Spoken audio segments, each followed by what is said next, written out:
वैसे तो हमारे देश में बहुत सारे राजाओं ने जन्म लिया, लेकिन उनमें से एक महाराणा प्रताप, जिन्हें लोग आज भी याद करते हैं और भविष्य में भी हमेशा याद करेंगे, वो अपनी वीरता की वजह से अमर हो चुके हैं। नमस्कार दोस्तों, आप सभी का स्वागत है क्विक हिंदी पर। मैं हूं अपना सिंह। हर कोई इतिहास नहीं बना पाता। आज महाराणा प्रताप की कहानी, इस कहानी से हमें बहुत सारा इंस्पिरेशन मिलेगा। इससे हम अपने लाइफ में बहुत ज्यादा आगे जा सकते हैं। शुरुआत करते हैं उनके जन्म से। महाराणा प्रताप का जन्म 9 मई 1540 ईस्वी को राजस्थान के कुंभलगढ़ दुर्ग में हुआ था। उनके पिता का नाम महाराजा उदय सिंह और माता रानी जीवत कंवर थी। वे राणा सांगा के पौत्र थे।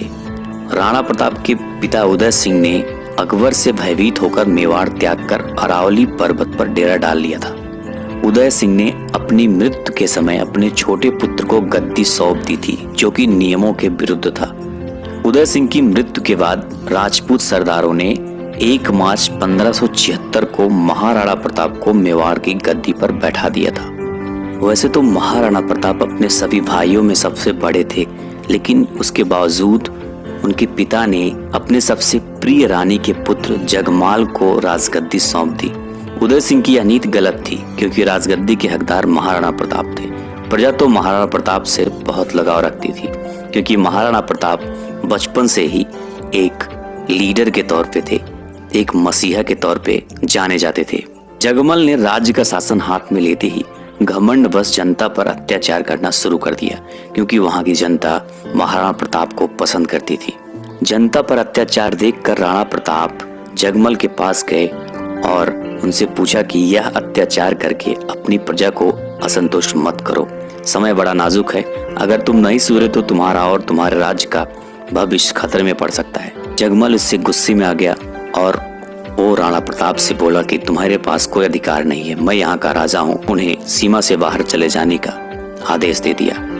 राणा प्रताप तुरंत चुपचाप वहां से चले गए। इन सबको ही देखकर समस्त सरदारों ने एकत्र होकर महाराणा प्रताप सिंह को राजगद्दी पर आसीन करवा दिया था। महाराणा प्रताप का राज्याभिषेक कुंभलगढ़ के राज सिंहासन पर किया गया था। ये सब देखते हुए जगमल सिंह नाराज होकर बादशाह अकबर के पास चले गए और बादशाह ने उनको जहाजपुर का इलाका जागीर में प्रदान कर दिया। इस तरह से जगमल को अकबर ने अपने साथ मिला लिया था। जिस समय महाराणा प्रताप सिंह ने मेवाड़ की गद्दी संभाली, उस समय राजपूताना साम्राज्य बेहद नाजुक दौर से गुजर रहा था और उस समय कई प्रतापी राज्य वंशों के उत्तराधिकारियों ने अपनी कुल मर्यादा का सम्मान भुलाकर मुगलिया वंश से वैवाहिक संबंध भी स्थापित कर लिए थे और अकबर के अधीन हो गए थे। लेकिन वीर महाराणा प्रताप कभी भी अकबर की अधीनता स्वीकार नहीं की। महाराणा प्रताप जिस घोड़े पर बैठते थे, वह घोड़ा दुनिया का सर्वश्रेष्ठ घोड़ों में से एक था। महाराणा प्रताप जब 72 किलो का कवच पहनकर 81 किलो का भाला अपने हाथ में रखते थे, भाला और कवच सहित ढाल तलवार का वजन मिलाकर कुल 208 किलो का उठाकर वे युद्ध के मैदान में लड़ते थे। सोचिए तब उनकी शक्ति क्या रही होगी। इस वजन के साथ रणभूमि में दुश्मनों से पूरा दिन लड़ना मामूली बात नहीं होती थी। इस देश में जितने भी देशभक्त राजा हुए हैं, उसके खिलाफ उनका ही कोई अपना जरूर रहा है। जयचंदों के कारण देशभक्तों को नुकसान उठाना पड़ा था। अकबर चाहता था कि महाराणा प्रताप अन्य राजाओं की तरह उसके कदमों में झुक जाए। महाराणा प्रताप ने भी अकबर की अधीनता को कभी स्वीकार नहीं किया। अजमेर को अपना केंद्र बनाकर अकबर ने प्रताप के विरुद्ध सैनिक अभियान छेड़ दिया था। महाराणा प्रताप ने कभी अकबर से हार नहीं मानी। उनकी वीरता से अकबर की सेना में डर था। रात को सोते वक्त भी अकबर के सपनों में राणा प्रताप आते थे। प्रताप की वीरता ऐसी थी कि उनके दुश्मन भी उनके युद्ध कौशल के कायल थे।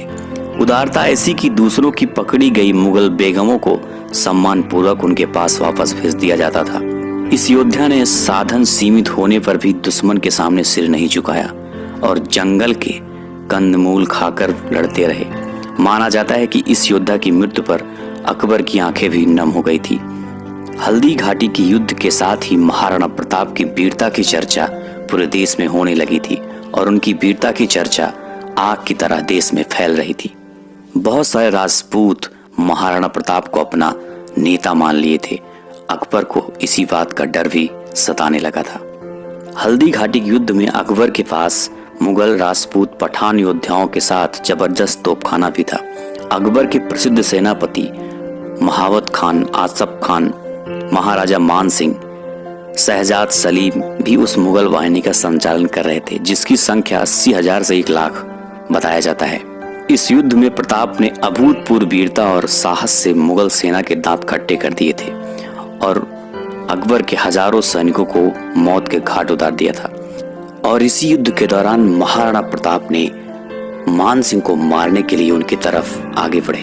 अपने घोड़े को उनके हाथी की तरफ लेके जाते ही उनकी ओर भाला से वार कर दिया, लेकिन मान सिंह के हाथी में लगी तलवार से महाराणा प्रताप के घोड़े चेतक का पांव कट जाता है और चेतक घायल हो जाता है। चेतक के लड़खड़ाने की वजह से राणा प्रताप भी लड़खड़ाने लगते हैं और इसी को देखते हुए विकट परिस्थिति में झाला सरदारों के एक वीर पुरुष ने, जिनका कद महाराणा प्रताप जैसे था, महाराणा प्रताप का मुकुट और छत्र अपने सिर पर धारण कर लिया था। मुगलों ने उसे ही प्रताप समझ लिया और वे उसके पीछे दौड़ पड़े। इस प्रकार उन्होंने राणा को युद्ध क्षेत्र से निकल जाने का अवसर प्रदान कर दिया था। हालांकि प्रताप बाहर नहीं जाना चाहते थे, लेकिन उनके उस सरदार ने उन्हें जाने के लिए विवश कर दिया, क्योंकि भविष्य भी देखना था। वो नहीं रहते तो आगे क्या होता, ये सब समझाकर राणा प्रताप को युद्ध से उन्होंने बाहर कर दिया और खुद युद्ध भूमि